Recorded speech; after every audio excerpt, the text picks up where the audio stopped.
All cars stand by. We have an officer shot 60 in Spruce. Hot 6, shots fired! Get those Spruce, I'm shot! I'm bleeding heavily! So I pull through the intersection and I see out of the corner of my eye Edward Archer stepping off the sidewalk. His gun's coming up. He's already taken those steps and starts to open fire. I know he's right next to me, and then I really feel myself get hit. I know he hit my artery. I know my arm is broken, but I can still see him. Your mind's racing, and I'm thinking a million things. I can feel the dead weight of my arm drop as I stood up. So that moment, I thought that my arm was gonna hit the street. I really felt disconnected. Plus, at the same moment, my blood on my lap splashes on the ground, almost like you took a bucket of water and splashed it on the ground. Blood splashing on the ground. So I really thought that my arm was gonna fall. I thought I'd be going back there and picking it up.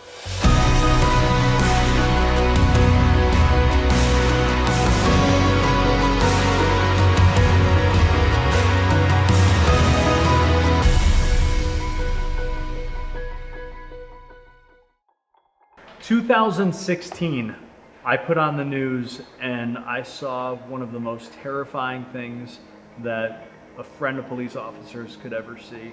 And today I'm honored to introduce to you the man that survived that day. Jesse, why don't we start there? 2016 police officer, walk me through what happened the day of your attack. Sure, so it's January 7th, 2016. I worked 8 p.m. to 4 a.m. in Philadelphia Police Department. So my shift was drop back is what we called a shift. So I had worked for 4 hours, almost 4 hours, so half my tour. I was actually sick. I was getting over a cold. So when I tell people now, my partner was on vacation. So I'm by myself working in West Philadelphia. So I'm answering the radio. I'm doing what I have to do to do my job, and I never caught out sick before. I wasn't an officer. I for some reason, I don't know, I would go to work if I was sick. So I'm sick this night. My patrol bag is next to me, and I have 2 tourniquets inside my bag. Not intentionally, it's just what was given to me. The city issued tourniquets, but at the time, policy, we didn't really put the tourniquet on the gun belt. Now, from my incident, everybody's to wear their tourniquet on a gun belt. So, even though it's sitting right next to me, I'll get into why I'm telling you that. I'm in my patrol bag all night. There's a muscle memory kind of a thing. That later on, when in the heat of the moment, when it was really that a lot of that, it took me back to places where I was, or where I would usually put my bag. Usually, my partner would be sitting next to me, right? Usually, my patrol bag would be in the trunk, and that's where that took me to. So I'm working, I'm answering the radio, I'm going around, I do a car stop, I'm doing a few things. I actually pull up to 60th and Catherine is the street first. And I'm just trying to catch up on some paperwork. And one of the senior officers pulls up next to me. His name is Bruce Wright. So he pulls up next to me. We always had conversations before about it. He's been there 25 years. He's been involved in several different shootings. I would always pick his brain. Hey Bruce, would you do something differently? What would you have done if you could have done something differently, or what could you take from? I thought that there was something I could take from his experiences, so I always picked his brain. So this is like kind of a normal night. We're just sitting beside each other, parked right next to each other, talking. He says he's going to take off. I said no problem, I'll see it. So he pulls to the right and turns north on 60th Street. I text my wife at the time that she was my girlfriend. I text her that I'm not feeling well, I'm going to go get a cup of coffee or something. So I start driving behind Bruce, but he's a few blocks ahead of me. So he makes it to Market Street, which is maybe 10 blocks, we'll just say. I make it to 60th and Spruce, which is when this started to happen. So I'm driving my car, I have my windows cracked on both sides, maybe an inch or so. It's January, it's cold, but I want to hear and be aware of what's going on around me. So I pull through the intersection and I see out of the corner of my eye Edward Archer stepping off the sidewalk. So his gun's coming up. He's already taken those steps and starts to open fire. So for me, when people say that it happened so fast, I mean, I had a split second to react. I think now, after the fact, when I think back, did I have time to pull my weapon? No, I don't think I did. So as I see him, I catch him in the corner of my eye, but everything in my body tells me to get down and take cover. I mean, we're trained that way, take cover. So I don't necessarily focus on the gunshots, but I can hear the bullets striking the vehicle. I can hear it hitting the car, and I can hear them striking the door. So the door panels, it sounds like a metallic thud, whack, whack, whack, and I can hear that hollow thud. And I at the time before he started to shoot, I sat up, I pulled my left arm up over my head, and there's truly nowhere to go. Steering wheel, computer, I mean, the car's not that big, I'm a bigger guy, so where am I gonna go? I went to the best spot as I could, as I got down as low as I could, and I pulled my arm up over my head. So he's firing, I hear the bullet striking, and I'm staring at the floor. And what I'm thinking, I think to myself, why is this stuff, I can hear it striking the door panel, right? I don't see, I'm like thinking for some reason that I'm gonna see the bullets coming into the car, or see something, but I don't see anything at this point. So I had that quick thought. Now I can see my arms over my head, right? So I can kind of see underneath, and I'm looking at the floor, and I kind of look up for a second, and I can see he was wearing white garb, like white Muslim garb. So I could see a flash of white. I could see the white clothing. My wind is blowout. So I'm looking. Right before he approached the vehicle, I felt, or the glass breaks, so it's going throughout the vehicle. Then I could feel the car jolt, because he physically touches the car. So I could feel his presence. I know he's right next to me, and then I really feel myself get hit. So he struck me in my humerus, in my elbow, and in my wrist. When I got hit in the wrist, I think that might have happened earlier on. I just didn't know it yet, possibly, because your adrenaline's going so much that really a lot of the pain aspect of it hasn't set in yet. So he does this inside the car. He shoots me twice, I believe, inside the vehicle. Now I got hit a total of 4 times. I got hit in the shoulder, and it came out in my vest, or I'm sorry, right in my jacket, but it didn't touch me. So right above my police patch, it hits me in the shoulder, and it comes out right above my badge, and goes through my jacket.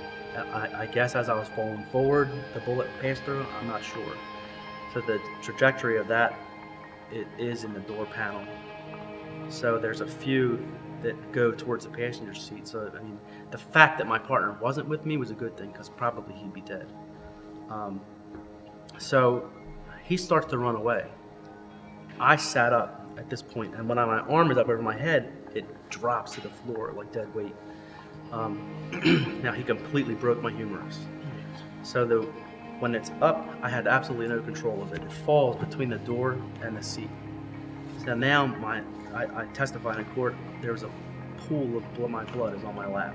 I mean, it's just building and building and building. I know he hit my artery. And I told you there's a tourniquet next to me, but I wasn't thinking about that yet. I know he hit my artery. I know my arm is broken, but I can still see him.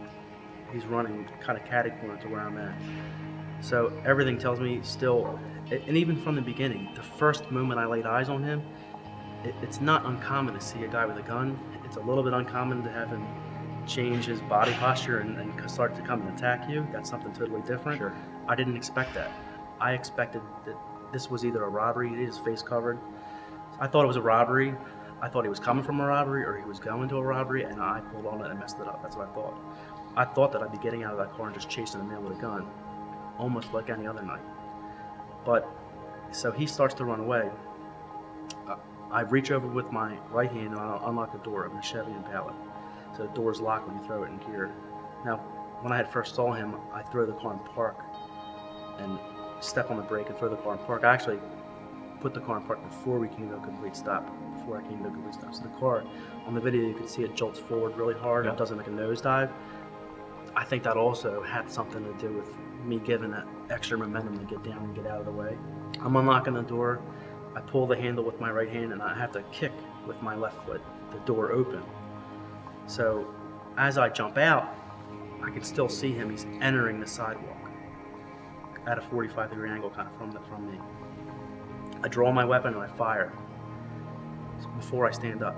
So as I stand up, even though I'm taking shots at him, I have, and again, your mind's racing and I'm thinking a million things. I can feel the dead weight of my arm drop as I stood up. So that moment, I thought that my arm was going to hit the street. I really felt disconnected. Yep. Plus, at the same moment, my blood on my lap splashes on the ground, almost like you took a bucket of water and splashed on the ground. Blood splashing on the ground. So I really thought that my arm was going to fall. I thought I'd be going back there and picking it up. He's still running and I'm still firing. So I take it. I get behind him on the sidewalk.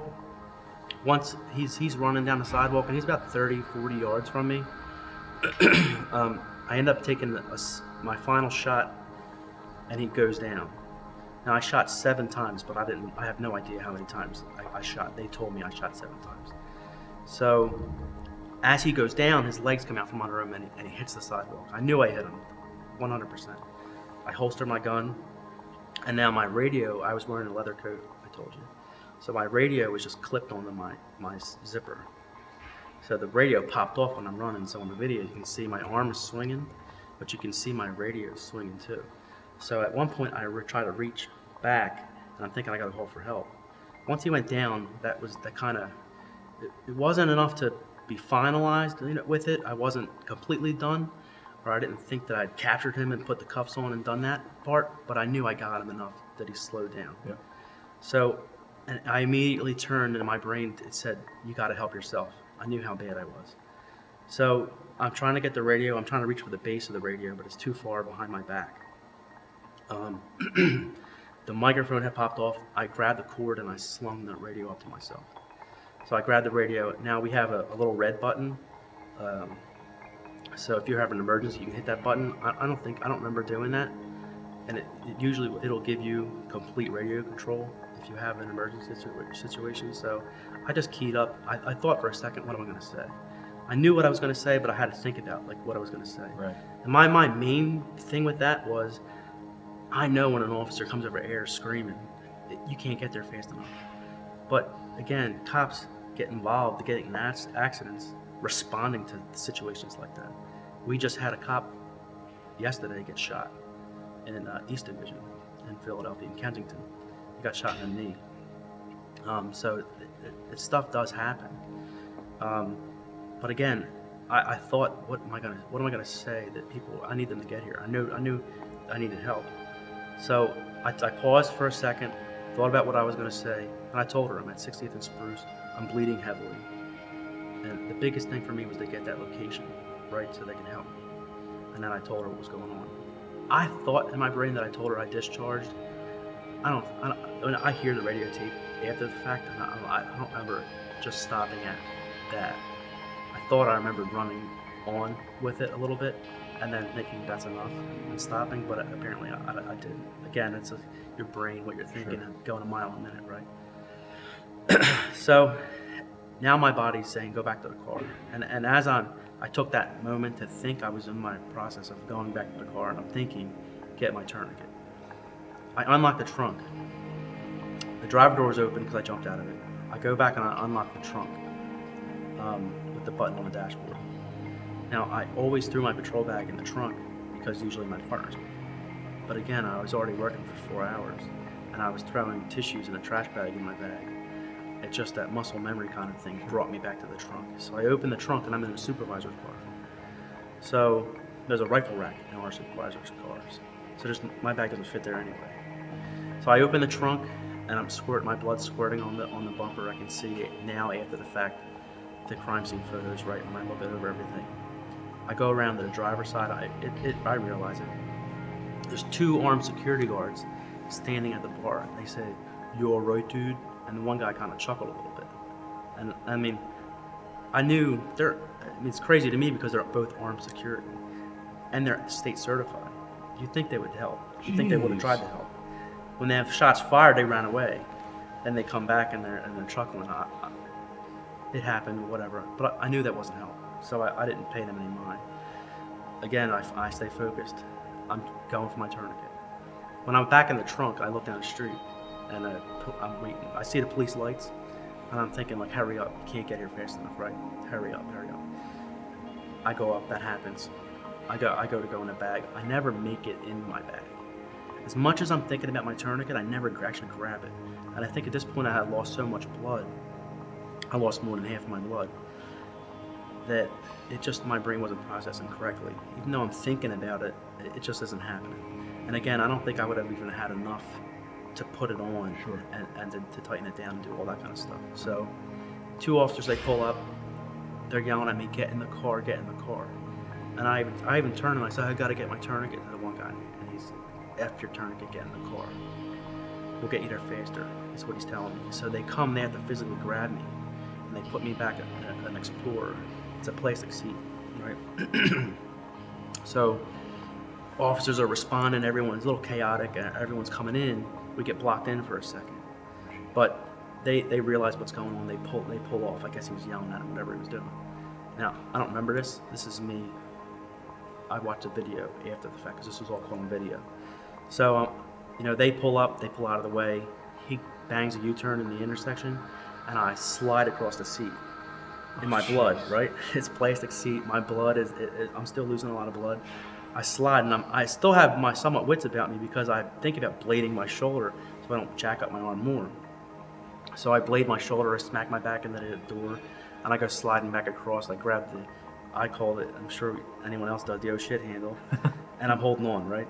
And I'm thinking, I even think, oh, Jesus Christ, Ron. And he's just, hold on. And the recorder is there's a driver and the passenger's a recorder. They're taking we have paper logs still in the city. So he's writing his log and I'm trying to give him, he's talking the radio. So I hear them say that we were en route to the hospital. They're making their notification so that they're ready for us when we get in there. So I hear them say, is the officer okay? Where is he shot? They're asking like where in the body so they can tell the trauma center so they can be ready. So they say that I'm shot in the foot. And I was like offended by that for some reason. I don't know why. I was like, I'm not shot in the foot, I'm shot in the arm. They think he puts out that I'm shot in the leg because of how much blood was down my left leg, right? So he thinks he's shot. He's like, I don't know if it's in the waist or if it's in his leg. It's somewhere on his left side of his body. So now I'm yelling all the flash information, the full description of the male that I remembered. I'm trying to give him because I know at this point how much blood loss that I had, that at some point I'm going to lose consciousness. Yeah. I knew that was going to happen. It didn't happen. But I was aware of it still somehow and thinking I got to give him this information because I knew that he wasn't caught, that I didn't grab him, so the job wasn't finished, right? So I'm just shouting as much as I can through there's a barrier, yes, in the cage, and through the top corner. I mean, I had tons of dudes in the back yelling at me, and half the time I don't know what he's saying. I have an idea, but it's still a little jarbled. It's hard to hear. So I'm trying to project my voice and yell through the crack as best I can and give him this flash information, full description of what I can remember in case that happens. Now, it seemed a little bit like an eternity, this ride, and we were very close. 60th and Spruce is where this happened, 38th and Powelton or 38th and Market. From 38th Street to 60th Street, not too far. So luckily, that was on my side. A lot of the things were on my side that night. So we get to the trauma bay, and we bring countless gunshot victims into the trauma bay. What we do, if we pull up on the scene of a shooting, person's on the ground shot, they're still alive, we put them in our car and we take them ourselves. We don't wait for medics. So I'm used to a lot of familiar with more faces, I guess, in the trauma bay, right? The nurses, the doctors, everybody. Some of them we're very familiar with, and a few of them I know on a first name basis. So now it's my turn. I'm in the back seat. I'm the victim here, right? So we pull up, and I can see everyone. I recognize everybody. Even the University of Pennsylvania police, I can recognize certain people who have that detail all the time in the hospital, right? I start to see, and I see these long faces. I know what they're thinking. I'm going to die. I never thought that. Never thought that I was going to die. I could see that's the look on their face, though. So I get on the stretcher. First, I'm trying to get out of the car. can't, right? I'm like, couldn't open the door fast enough. I'm like, get this thing open. I'm trying to jump out. So I got on a stretcher, we get wheeled back, they start taking off all my clothes. Highway lieutenant steps up next to me and he's asking me. I give him the same, just as I'm telling you right now, I'm the same thing, telling him the same thing. They start to take my gun belt, they're looking at my gun belt like it was foreign, almost. And then, because you're keepers, they're like, how do we get this thing off? You know? So I sat up, and at one point they were going to throw me back down. The one nurse realized what I was doing, and he's like, he's gonna help, and he's helping me, let him do it. So I reach behind my back and I start pulling the keepers off, and then they realized I think someone had done the front, unless I did, I don't remember. We go back, we have X-ray, come back out. Now there's a sea of police, and I just remember everyone had that long face, and I looked at the one officer and I gave him a thumbs up. No, I was thinking everything's going to be good. So I get brought up. First week in the hospital, I really don't remember. I remember real tiny bits and pieces. Like I remember my arm being tied up to the ceiling for elevation to get the swelling to go down because of how much the swelling that was taking place. So they cut me from my palm to my armpit for compartment syndrome. So compartment syndrome would be swelling to the point where they'd have to amputate.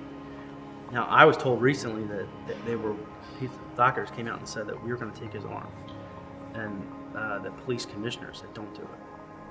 You know, do what you got to do to save his arm." And so they take a vein out of my right leg to fix the artery.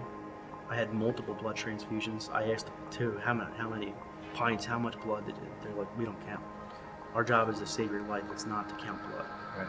So they do this. They have what was called an external fixator. It was a big metal rod. Besides going through all that, one of the big major problems was my humerus here was blown away. I mean, his muzzle was next to my arm when he fired at me, right? So there's like bits and pieces everywhere inside my arm. Anything you could think of, from the leather jacket to the bullet fragments, everything. So their thing was, what are we gonna do? So I was pieced together with titanium, and then a company in Belgium made out of cobalt chromium with a 3D printer what was missing of the humerus. And they sent 2 pieces over. So I'm the first person in the United States to have the limb reconstructed the way that it was. I think 5th in the world, I'm pretty sure. So there's cobalt chromium and titanium for the humerus, and then again the vein they took from my leg, and they were able to repair the artery. So it was Good Shepherd Pen Partners was my occupational therapist. So they worked with hand therapy. So another big battle that I had to get through was my radial nerve was done. So I had wrist drop, and I couldn't push my fingers straight. I still can't lift my thumb completely up. So my fingers, I push with my bicep. My wrist, I pull back with my pronator teres, the muscle is called. So when you pronate, we turn palm down. You have 2 muscles that do that. One is pronator teres. So I now pull my wrist back with that muscle. And again, the fingers with the bicep. My thumb, I think it's called FCR. I forget the name of it. The thumb, they can only get the tip of my thumb to come back. You have incredible mobility in your hand. I mean, my supination that's my palm up. It got worse. That's my arm extension. So I lost a little bit of arm extension, but for what it is, I'm grateful that I can get behind the wheel and still drive the car. Talk to me about the mental recovery. How do you get past something? It's a lot. I think for me, a lot of that really had a major effect, not necessarily on me, but I think my family. Sure. My My wife is from Russia, and she was new to the country. So English was very, very new to her. That she learned some bits and pieces in school, but not to the full amount, especially not to, we were only dating for about 6-7 months prior to me getting shot. So now everyone's trying to explain what's going on, and she doesn't understand what they're saying. I mean, I couldn't even imagine being in her shoes and what she went through. Sure. Especially like people are trying to. We recently went to Russia. Language barrier was one of the hardest things I think to get past. Sure. So I couldn't even imagine being in that situation with something like those lines, something like that thrown on your lap. It's like I give her a lot of credit for that. You went back to work. I am back. I'm not fully back. I went back light duty. So I'm in the crime scene unit, and then I'm going to retire actually. Kind of not necessarily my choice, but a little bit of my choice. Sure. I think it's best for me and my family to walk away, and that was tough. That was really, again, in another mental capacity. That was kind of a hard pill to swallow because it's something that I always loved. It's something that I wanted to do my entire life. Now I can't. Right. So it was pretty hard to get past that, and until recently I wasn't able to get past that. I thought that was something, even in the beginning when the doctor, what do you want to do? What is your goal? I want to go back to work. And that was my major goal of getting my hand function back. I couldn't even button my pants. I couldn't tie my shoes. I couldn't do the basics. It's again, there's a lot of hurdles with that, but I was able to overcome a lot of it because I had such a strong drive and a passion for what I did, and I always was pushing because I wanted to go back. Did they get the guy? So what happened was he got back up. He ran about half a block. Luckily, 2 cops were sitting ahead of me in a laundromat. They were about a block and a half or so, something like that, in front of me. So they hear his initial shots. They can hear that. They put it over radio, and they go past me. Now in court, they're like, "Do we stop and ask if you were okay?" And you said everything's fine. Go get him. I don't remember that. I'm not saying that didn't happen. I'm just saying I just don't remember that part. Sure. Now, when he got back up, they seen him jump back up, and then they were able to follow him. And he's stripping off his outer garments and throwing the gun. So as he's in that motion, they were able to grab him. So they did get him. So what was it? March. No, May 14th was sentencing. So he got 48 and a half years. So what the charges were: attempted murder of a police officer, aggravated assault on a police officer, which should run concurrent, and 3 gun charges. So he had an expired gun permit. The gun was a stolen Philadelphia police officer's gun, which is crazy. A lot of people don't know that. Did they determine a motive? He claims this is his thing. He claimed that he told detectives that night that he did this, that he pledged his allegiance to ISIS. He did this, he says, because the Khalifa instructed him to do it. So he was radical. He was definitely radicalized. He went to Turkey and he went to Mecca. He did 6 months, I believe, in Turkey and about 10 months, something like that, in Mecca. So he went to Saudi Arabia. He was over there and he was going back and forth for a little while. People say that when he came back from the Middle East, he was very radical. Well, in early 2016, we weren't exactly talking about domestic terrorism in the capacity we are Sure, now. sure. Let me ask you this: parting thoughts, messages for people who may experience horrible things like this in the line of duty in the future. What message can you give them? Sure. I mean, I think a lot of that, to be aware of your surroundings, absolutely saved my life. So that's one of the major things that I think you can take away. I don't know that a lot of newer officers are necessarily, I would hope so, but I know, for instance, me cracking my windows, a lot of people do that. You don't put yourself out in the middle of a situation. If you're going to stop and do paperwork, usually you back yourself into a corner so that no one's coming from behind you, right? That being constantly aware of your surroundings and knowing what was going on was something that absolutely saved my life. It gave me those extra seconds to get down. Now, a company, Hardwire, out of Maryland, NYPD, Philadelphia Police Department, and a few others started buying their products for ballistics as far as door panels are concerned and ballistic shields. Now, if I had something like that in place, which is in place now, every new vehicle that we're buying, they're adding this to. If I had something like that, that probably could have bought me critical time to be able to draw my weapon and stop the guy before, instead of letting him have his way with me, so to say. No doubt. I would have loved to see, I mean, we're seeing Angel Armor, for example, put more and more panels in the cars. Brother, it was an honor. Thank you for sharing your story. Absolutely. Guys, take the 2 seconds it's going to take to hit the share button on that video. Brother, thanks for sharing. Guys, God bless America.